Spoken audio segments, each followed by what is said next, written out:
selamat pagi untuk kita semua. Perkenalkan, nama saya Gratis Mauli. Saya mahasiswa Sekolah Tinggi Teologi Kota Pedesaan, Jember. Jurusan saya yaitu Teologi. Pada saat ini saya akan mempresentasikan tentang bipolar dan related disorder. Ini merupakan tugas presentasi saya di mata kuliah Psikologi Perkembangan, dan dosen pengampunya itu Dr. Roni Paulus Sucayo. Langsung saja kita akan mengetahui atau memahami tentang arti dari bipolar.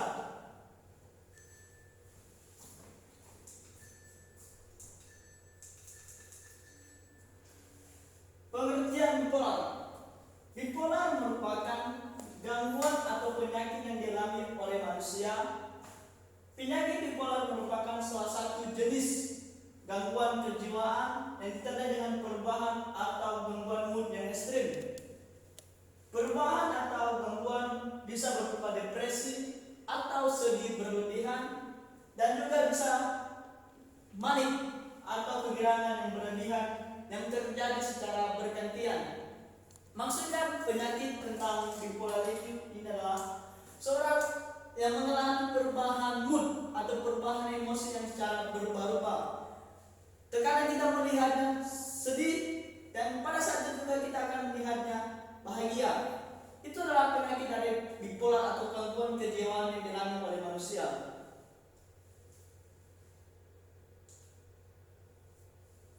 Munculnya gangguan bipolar. Saya akan menjelaskan kepada kita bagaimana munculnya gangguan bipolar. Gangguan bipolar seringkali muncul pada masa akhir remaja atau awal masa remaja. Setidaknya setengah dari keseluruhan kasus gangguan bipolar adalah mereka yang berusia di bawah 25 tahun.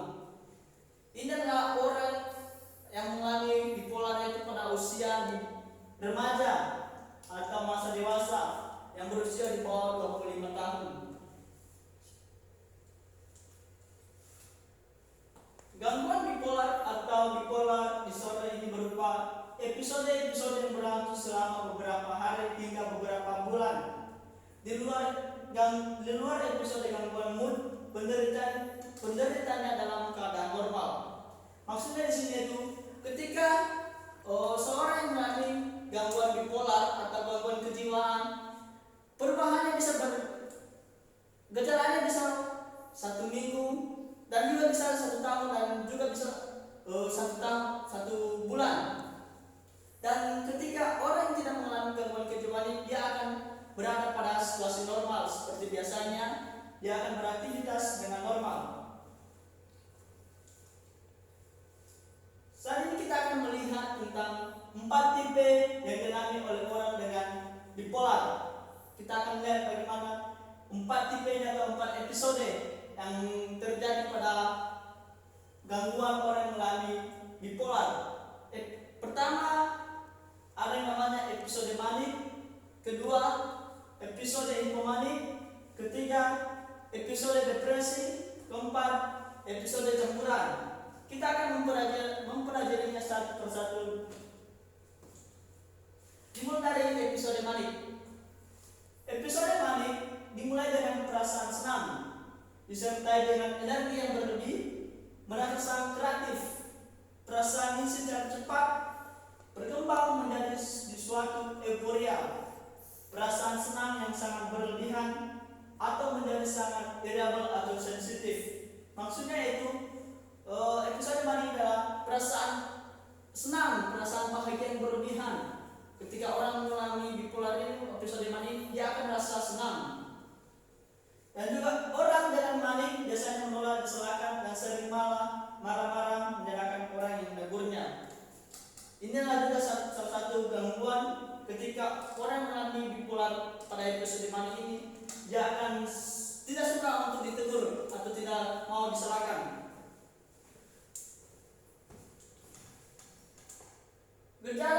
Gejala-gejala yang bisa kita ketahui ketika orang mengalami episode manik yaitu: pertama, sulit tidur.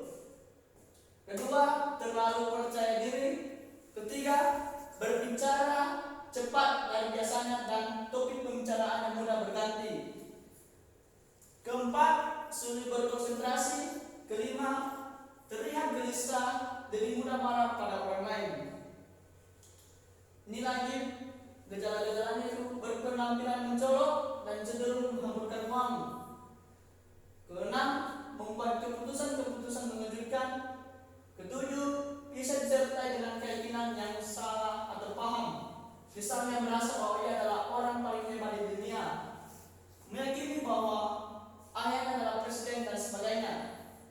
Dan juga episode mani ini biasanya terjadi tak terduga dan berlangsung paling cepat 2 minggu sampai dengan 5 bulan. Itu adalah gejala-gejala dari episode manik bipolar, episode manik. Kita akan masuk di episode yang kedua, yaitu episode tipe manik. Tipe manik merupakan versi mania yang lebih ringan dibandingkan mania. Tipe mania tidak mengganggu kegiatan sehari-hari seseorang dan tidak akan berkembang menjadi kegilaan. Banyak pasien yang menderita tipe mania diketahui memiliki tingkat energi yang lebih tinggi dan cenderung lebih kreatif. Maksudnya pada episode tipe manik ini yaitu orang yang mengalami quality lebih rendah dari episode manik tadi. Gejalanya tidak seperti manik, dia masih di bawah manik. Dan orang yang mengalami tipe manik adalah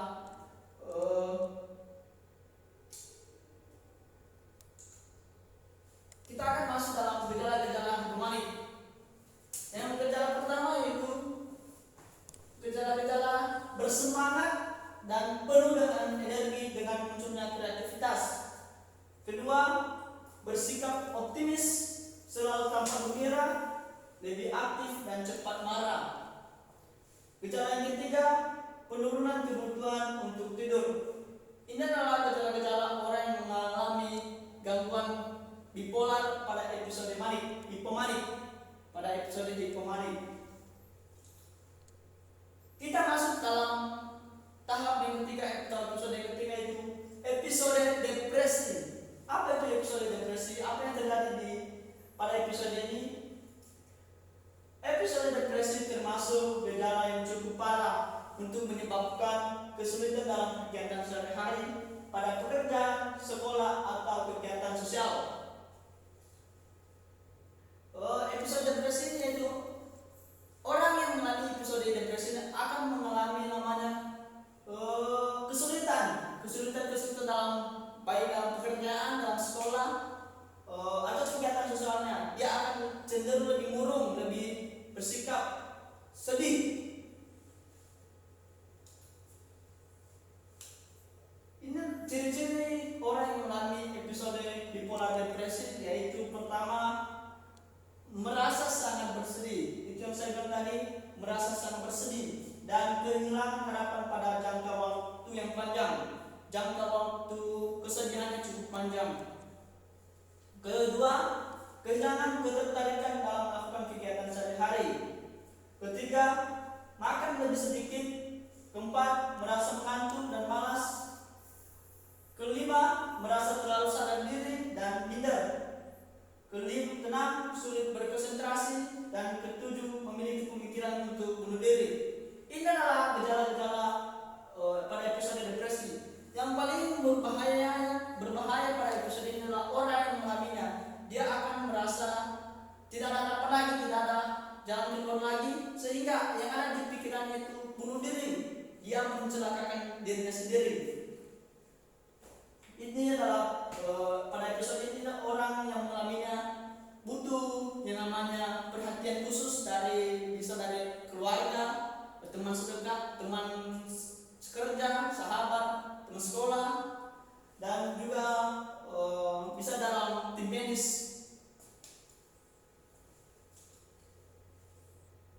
Kita akan masuk pada episode yang keempat, yaitu episode campuran. Maksudnya episode campuran ini adalah gangguan bipolar campuran dari kedua fitur gejala mania atau hipomania dan depresi. Adalah gabungan dari gejala mania, hipomania dan depresi.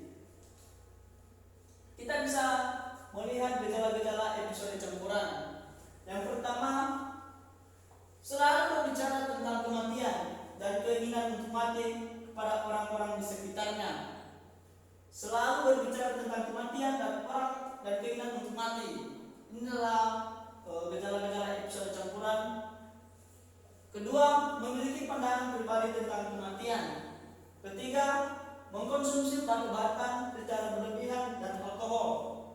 Kelima, terkadang lupa akan hutang atau tagihan seperti tagihan listrik dan telepon. Inilah gejala-gejala yang dialami pada episode campuran ini.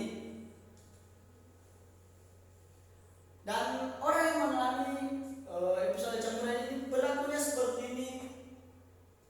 Penderita mungkin bisa merasakan energi yang berlebihan, tidak bisa tidur, muncul ide-ide yang berlalu-lalang di kepala, agresif dan panik. Kedua, akan tetapi beberapa jam kemudian keadaan itu berubah menjadi sebaliknya.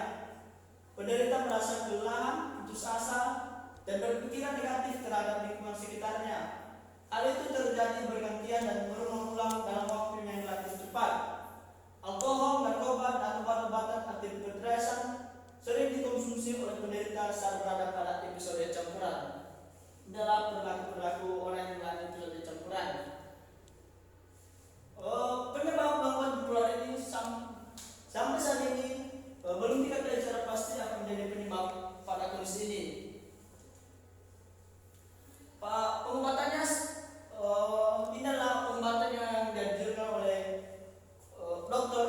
Pertama, mood stabilizer seperti lithium, lamotrigine, dan carbamazepine.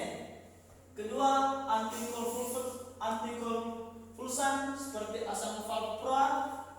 Ketiga, antipsikotip seperti aripiprazole, olanzapine, quetiapine, dan risperidon. Keempat, antidepresan seperti escitalopram, fluoxetine, dan sertralin. Inilah obat-obat yang dianjurkan oleh dokter dalam menangani gangguan bipolar ini. Kesimpulan dari presentasi itu, penderita gangguan bipolar terjadi suasana perasaan yang labil, mudah berubah, kadang sedih berlebihan, dan misalkan gembira luar biasa. Jenis pengobatan yang diberikan tergantung dari gejala yang dialami. Penderita bipolar selain membutuhkan obat seumur hidupnya, mereka pun membutuhkan psikoterapi sportif dari keluarga yang dapat membantu penderita untuk dapat hidup di dalam lingkungan masyarakat. Inilah kesimpulan dari gangguan bipolar. Gangguan kejiwaan atau bipolar ini itu seperti yang saya bilang tadi adalah perubahan mood atau perubahan emosi yang berganti-gantian. Kadang tidak jelas atau labil, kadang merasa sedih, dan juga bisa merasa bahagia secara